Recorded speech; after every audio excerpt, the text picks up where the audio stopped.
I live in Dallas, Texas. Life doesn't always give warnings. Sometimes everything changes in one single day. One moment you're running around with your friends, and the next you're trapped inside a machine, not for a day, not for a week, for 72 years. What if your lungs stopped working at age 6? What if the only thing keeping you alive was a machine the size of a coffin?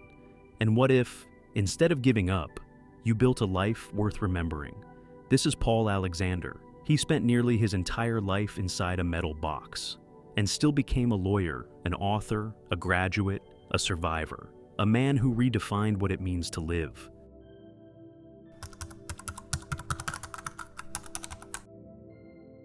My name is Paul Alexander. I live in Dallas, Texas. But Paul's story, the one that would one day inspire millions, began long before the machine. It started in the summer of 1952, when he was just 6 years old. He was an ordinary kid in Texas, running barefoot through the yard, laughing with his older brother, chasing the dog across the field. Nothing seemed out of the ordinary, until something did. One day, Paul stopped in his tracks. He felt strange, weak, dizzy. His legs didn't want to move. He looked up at his mom and said the words she would never forget. Everything after that happened fast. The fever, the fatigue, and then the hospital. Rows of children, the sound of machines. Paul was one of many, all of them gripped by the same invisible force, polio. Within days, Paul's body began shutting down. First, he couldn't sit. Then, he couldn't move his arms. And by the end of the week, he couldn't breathe. Polio is a brutal disease. It attacks the nervous system, paralyzing the muscles, and in Paul's case, it took the most vital muscle of all, the ones that helped him breathe. The doctors had no choice. They placed him inside what they called an iron lung, a massive humming machine that used negative pressure to push air in and out of his lungs, to keep him alive. But behind closed doors, even the doctors whispered, "He's not going to make it." But Paul did make it. And not only that, he was about to show the world just how alive a person could be, even inside a box. The doctors may have lost hope, but Paul's mother never did. While others prepared for the worst, she quietly prepared her son for something else: survival. Every day she sat beside the iron lung, the only thing keeping her little boy alive, and she asked a terrifying question. What if he could learn to breathe again, on his own? So she tried something no one expected. She turned the machine off, not for long, just a few seconds at first. Enough for Paul to panic, enough for his body to remember what breathing felt like. And then she did it again the next day, and the next. This was the beginning of something incredible. Paul started training his body to do what it had forgotten, using a method now known as frog breathing. Instead of relying on his diaphragm, he would gulp air using his throat, then force it down into his lungs, one pocket of oxygen at a time. Every day Paul practiced. Every day he pushed a little further. At first, he could only last a few seconds.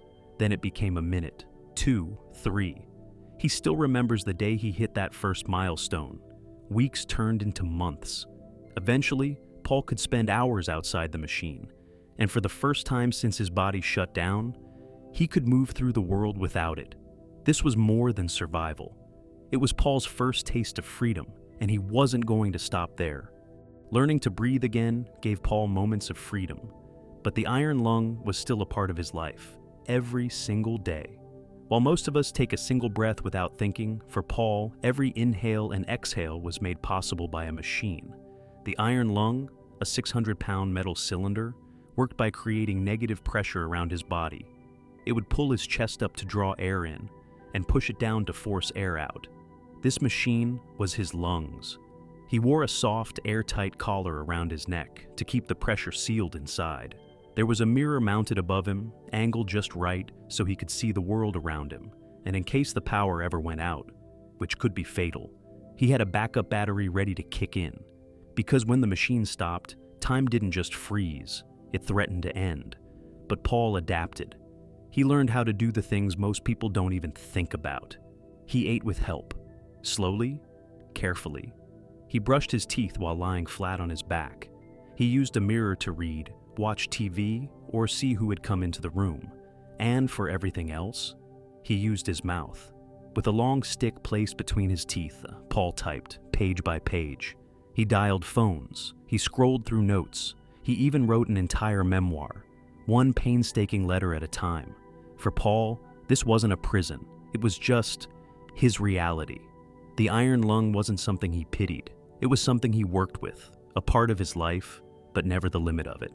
Even as life inside the lung became routine, Paul never stopped looking outward. He wasn't just surviving. He had plans, big ones, college, degrees, a career. While most would have accepted limitations, Paul decided he would build a life, one that mattered. So he did something no one expected. He enrolled in college, not just one, but 2 universities. He lived in dorms. He rolled through campus in a wheelchair. And every night, his iron lung was delivered right to his room. And while others were partying or skipping class, Paul was studying law.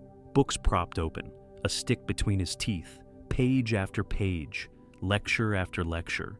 He passed the bar, and then became a full-fledged lawyer. That wasn't just confidence, it was truth. He stood, or rather rolled, his ground in courtrooms, advocating for those who had no voice. Paul didn't just earn degrees, he earned respect. He didn't just practice law, he practiced possibility. But Paul's story wasn't just meant for courtrooms. He knew his life had something bigger to say, and he wanted the world to hear it. So he picked up a pen, or rather, a plastic stick, placed carefully between his teeth, and began to write, letter by letter, word by word. No shortcuts, no voice dictation, just him and time. It took him 5 years, but in the end, Paul finished what most people only talk about. His autobiography, 3 Minutes for a Dog, a title that means more than it seems, because 3 minutes was the first moment he ever breathed on his own, the milestone that told him he might have a future. And the dog, that was the simple reward his dad promised him. If you can breathe for 3 minutes, I'll get you a dog. If I could breathe for 3 minutes, called my own out of the lung, he would give me a puppy. Paul didn't just write to tell his story. He wrote to remind people what real resilience looks like. Because if a man who couldn't move a muscle could write an entire book with a stick in his mouth, what's stopping the rest of us? Paul didn't write his book for sympathy. He wrote it to pass on something far more powerful, perspective. Because in his eyes, he wasn't a miracle. He was simply a man who showed up every day and refused to quit. The book that I wrote, and I wrote it with my mouth. It was pencil, typing away at the computer. It took me 5 years to write this book. He never wanted to be pitied. He wanted to be understood. Paul believed that limitations didn't live in our bodies, they lived in our minds. It wasn't his health, or his condition, or his machine that defined him. It was his mindset. Paul's strength carried him further than anyone ever thought possible. Doctors once said he wouldn't survive the week, but he lived through 7 decades. He outlasted the odds, and even the machine itself. In March 2023, Paul Alexander was recognized by Guinness World Records as the person who had lived the longest in an iron lung, marking over 70 years inside the device. On March 11, 2024, Paul passed away at the age of 78 after spending 72 years inside the iron lung. By then, he was one of the last people on Earth still using the machine. So if he could build a life from inside a metal capsule, write a book, get degrees, fight for others in court, what's stopping you? If Paul's story moved you, share it, tell someone, leave a comment, and remember, sometimes the strongest people are the ones who have the least, but do the most.